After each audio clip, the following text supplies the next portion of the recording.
kaip žygis sako. Čia spausti. Aha. Va, sveiki visi. Tai ką, esu Aleksandras, atstovauju įmonę InClean. Mes gal šiek tiek pasakosiu šiandien, kokie mes esam nestandartiški šitoj srity ir mes gal naujoviški kažkurioje vietoje, bet kažkodėl, va. Tai apie mane, aš esu šiaip 2 įmonių vadovas ir kartais atrodo, kad šitos įmonės yra labai panašios, bet šiaip jos yra labai skirtingos, nors ir veikia realiai tą patį. Užsiima valymais. Tai įmonė yra ProfClean, ten dirba apie 30 darbuotojų, čia yra standartinė valymo paslaugų įmonė, kurią įsivaizduojat gal, kaip ir nežinau, 100 000 visų kitų Lietuvos rinkoje, o InCleanas čia yra platforma, kuri veikia realiai boltų principų, kur jūs galite labai patogiai, greitai užsakyti namų valymą, kuri dirba daugiausiai B2C, bet ir dabar mes atidarėm ir verslą. Tai toliau apie save, aš esu pats ledo ritulininkas, visą savo gyvenimą sportavau ledo ritulį, žaidžiau 18 Lietuvos rinktinėje ir mes laimėjom pasaulio čempioną 3 vietą, nors pasaulio čempionas, kaip ir kalbėjom, buvo 2 B diviziono, bet ir ten komandos ne Kanada buvo, ten Korėja, Rumunija ir kažkas tokio, Rumunija ten. Tai mėgstu pakeliauti ir žvejybą. Mūsų istorija, tai 2020 metais visa ProfCleano istorija ir prasidėjo, šiaip prasidėjo realiai random, tiesiog viena mano pažįstama pasakė, kad yra tokia niša valymas, bet ir man buvo reikalinga niša, kur labai lengva užeiti, tai valymo paslaugų verslą realiai šluotą galima vos nenupirkti ir pradėti, tai sukūriau tinklalapį, paleidau reklamą ir kitą dieną jau buvo pirmas klientas, po truputį ir įsibėgėjo visą įmonę. Ir 2023 metais dirbo apie 30 darbuotojų. Ir ką, ir sėdėjau toks ir galvojau, esi realiai toks pats kaip ir 100 000 kitų. Ir kad daryti šuolį, reikia kažkuom išsiskirti ir būti kažkuo geresnis negu kiti.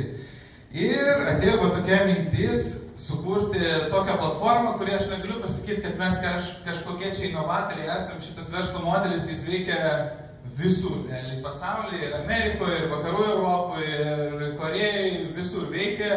Yra startupuose toks posakis, jeigu veikia visur, tai reiškia, jis veiks ir kiekvienoje šalyje. Tai ką, 2023 paleidau InCleaną, paleist čia irgi buvo tokio iššūkio, nes realiai šitą projektą ėjau all in, tiesiog visus savo pinigus dėjau į šitą produktą ir galvojau, kad vystysiu pats.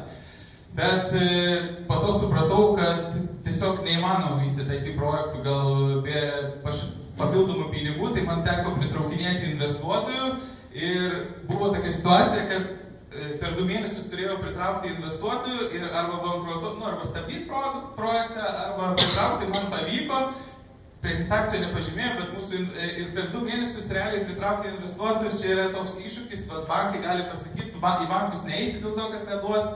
Tai startupuose yra toks 3F taisyklė, Friends, Family and Fools.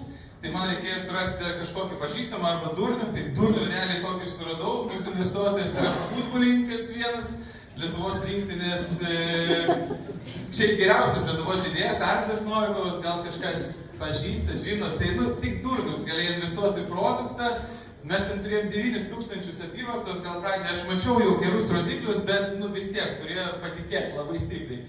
Tai jis ir investavo ir po pusmečio kažkur aš supratau, kad vystyti tokį produktą man dar reikia žinių ir man reikėjo pritraukti tokį žmogų, kuris jau padarė big business, ir tikslas padaryti big business ir prie mūsų projekto prisijungė ir pinigais ir gal daugiau, kaip man mentoristas toks Dainius Ulys, gal žinot, jis yra Figų.lt įkūrėjas ir dabar yra Dyrikas Figų.lt, tai turiu gerą kontaktą šiaip Figų, jeigu kažkam reikės, bet jie dabar pinigų neturi, tai nežinau, ar su jais dirbti verta tiesiog, nes ten irgi iššūkių yra. Tai va, tai ką, mes plėtrą padarėm InCleaną, dabar dirba apie 70 valytojų, bet jie pas mus neįdarbinti, jie dirba kaip boltė pagal individualią veiklą ir apie 70 ir administracijoje apie 4 žmonės plus outsourcas ten IT pas mus kitoj šalyje. Tai mes darėm plėtrą visoje Lietuvoje, bet Kaunas ir Klaipėda regionas, kuris mums neapsimoka dėl to, kad mums reikia stiprios vidutinės klasės, kuri yra realiai tik Vilniui. nes mes turim daryti daug užsakymų, apie 700 užsakymų per mėnesį šiaip darom, tai čia daugiausiai Lietuvoje turbūt daugiau tikrai niekas nedaro, o artimiausias konkurentas B2C tai turbūt daro 10 kartų mažiau negu mes. Tai Kaune mes užsidarėm, Klaipėdoje užsidarėm dėl to, kad neapsimoka ir su visą fokusą paleidom į Vilnių.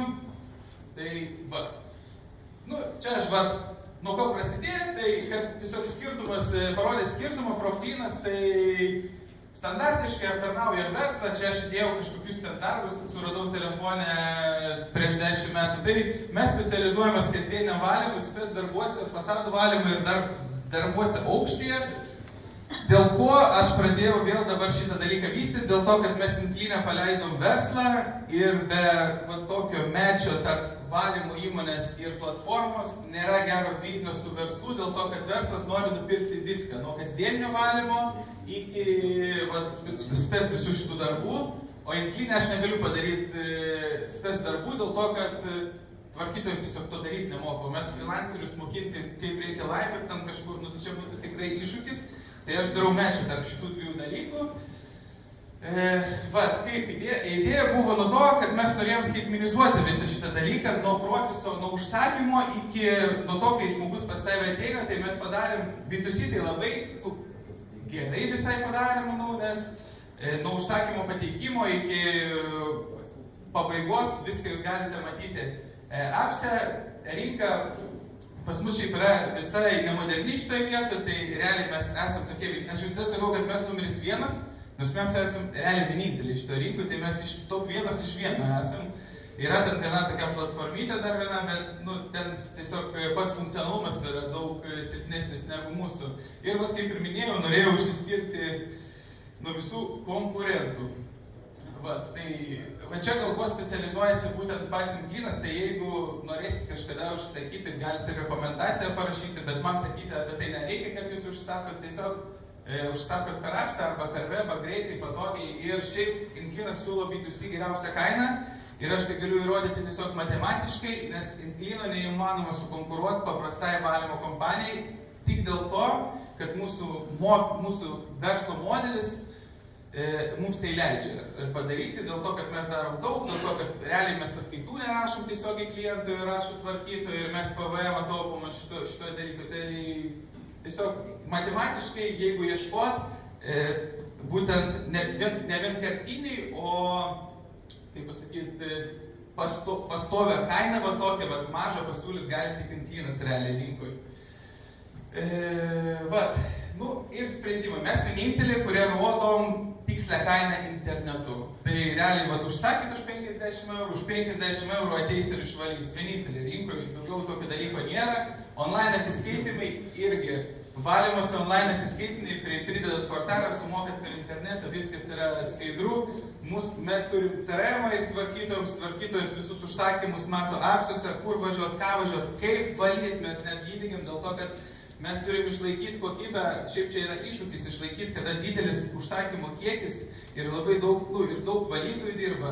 Tu turi vesti būtent online apmokymus, nes mes šiaip darom tokį barterį, galima sakyti, tarp online ir offline, dėl to, kad gal čia pas mus ne tūkstančiais tų valytojų, dėl to ir mes galim offline padaryti, bet mes turim kada yra 40 užsakymų per dieną, tai visą šitą dalyką reikia skaitmenizuoti ir mes tai padarėm ir CRM pas mus, kada valytojai ateina, jį ten mato, nepamiršk tą išvalyti, nepamiršk tą, šitą valyk su tą chemiją, tai šitas funkcionalumas pas mus visai yra geras. Tai gyvendintos technologijos pas mus visus yra dėl skaidrumo, dėl įdarbinimo visų šitų technologijų, tai čia apie tai, ką aš pasakiau. Ką mes padarėm, dabar 5000 plus pas mus yra klientų, mes augam kiekvieną mėnesį 10-15%, aš kaip galvoju, kad mes greičiau augsim, bet kada tu pasieki kažkokią ribą, tai mums tiesiog rinka neleidžia augti daugiau, dėl to, kad tiesiog ribota rinka yra, tai mums arba plėstis į kitas šalis, arba augti taip ribotai, tai mes kitais metais turbūt ir plėsimės. Ir partneriai, su kuo mes dirbam. Šiaip čia yra mūsų geri klientai, čia aš tokį gal ir Profklyno ir Inklyno gerus klientus su visais turbūt šitoje vietoje. Aš turiu gerus kontaktus, MT Group minėjot, kad dabar ten remontus darysim, tai mūsų, mes jūs valom gal 3 metus jau kokius. Tai jeigu kažkam bus įdomu, tai aš galiu suvesti su šitom įmonėm ir mums bus labai aktualu B2B kažką panašaus, jeigu turite, mūsų klientas dar Revoluto ofisas, pavyzdžiui, ir mums įdomu, tokie klientai, Tisoneto grupės ofisas mūsų yra klientai. Tai tai maždaug, taip. Toks ir mano būtų prisistatymas. Norėjau šiandien daugiau gal apie save papasakoti ir apie produktus, tiesiog ką mes veikiam, su kuo mes veikiam. Pirma būtų mano pristatymo tokia, aš tikiuosi man dar pasiseks ir dar galėsiu kažkada pasikalbėti jau gal plačiau būtent apie B2B mūsų Inclino produktą, kaip mes ten darom ir ką mes padarėm būtent su technologijom B2B. Tai ačiū Jums labai, kad išklausėte.